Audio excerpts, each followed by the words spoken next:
নমস্কার, আমি Biswajit. Trivia with Biswajit শুরু করেছি, যেখানে খেলার দুনিয়ার কিছু কথা, খেলার দুনিয়ার কিছু ব্যক্তিত্বের কথা একটু একটু করে পৌঁছে দিচ্ছি।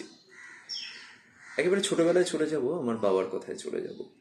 যখন ময়দানের দিকে আমরা গাড়ি করে যেতাম, তখন বাবা একটি মূর্তি দেখিয়ে বলতেন, ওই দেখ, গোষ্ঠপালের মূর্তি, ভারতীয় ফুটবলের চীনের প্রাচীর।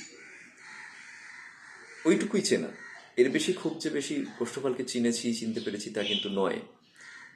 অনেক যখন বড় হয়েছি, যখন বিশেষ করে রেডিওতে যখন খেলা নিয়ে কাজ করছি, যদি বেশিটাই আমি ক্রিকেট নিয়ে কথা বলতাম, কিন্তু তার পাশাপাশি ফুটবল বা অন্যান্য খেলা নিয়েও যখন কথা বলতাম, একটু একটু করে রিসার্চ করেছি গোষ্ঠপালকে নিয়ে।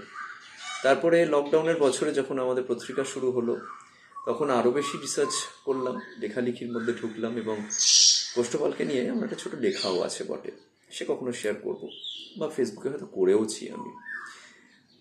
এবার গোষ্ঠপাল এবং চীনের প্রাচীর, এই দুটি শব্দ কেন পাশাপাশি, সেই বিষয়টি আসবে।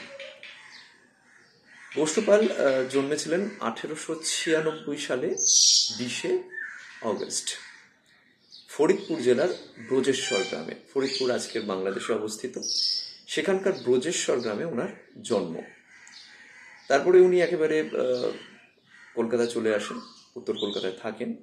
খেলাধুলো, পাড়া ক্লাবে খেলা, মোহনবাগানের সাথে যুক্ত হওয়া, সবই ওই উত্তর কলকাতার থেকে শুরু আর কি। ওনার মূল পজিশন ছিল হচ্ছে সেন্টার ব্যাক।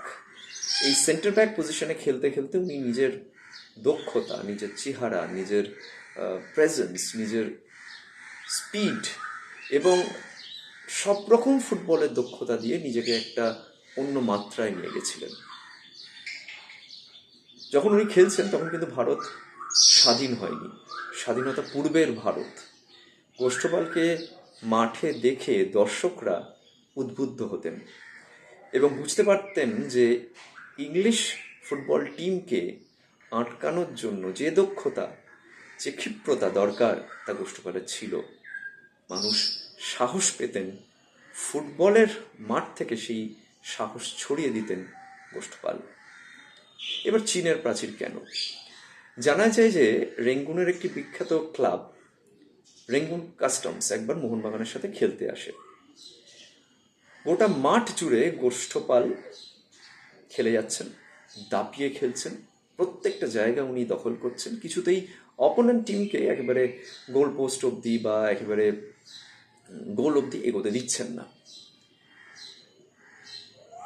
এই যে একটা জায়গা উনি তৈরি করলেন ওই ম্যাচে, এবং সেই ম্যাচটা মোহনবাগান জিতল, সেই ম্যাচ থেকেই ওনার এই চীনের প্রাচীর আখ্যা দেওয়াটা তৈরি হয়ে গেল বলা যেতে পারে।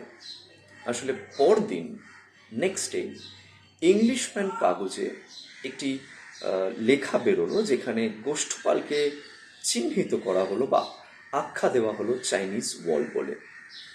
সেই থেকে গোষ্ঠপালকে শহর কলকাতা, বাংলা, দেশ, পৃথিবী চীনের প্রাচীর হিসেবে জানতে শুরু করলো। এই যে ইংলিশম্যান কাগজে তার খেলার যে বিশ্লেষণটা, তার খেলার যে দক্ষতা দেখে এই যে আখ্যা দেওয়া, সেখান থেকেই কিন্তু তৈরি হয়ে গেল গোষ্ঠপালের এই নামকরণ, চীনের প্রাচীর গোষ্ঠপাল। আমরা হয়তো খুবই কম জানি এই জায়গাগুলো, চেষ্টা করছি এরকম কিছু ইন্টারেস্টিং তথ্য আপনার কাছে পৌঁছে দেওয়ার ট্রিভিয়া উইথ বিশ্বজিতের এই সেগমেন্ট থেকে। যদি ভালো লাগে আমার এই প্রেজেন্টেশন, অবশ্যই সাথে থাকবেন। আমার ইউটিউব চ্যানেল বিশ্বজিৎ গান গল্প মোড় লাইক, সাবস্ক্রাইব, শেয়ার করবেন এবং আমার এই ইনিশিয়েটিভকে সাপোর্ট করবেন।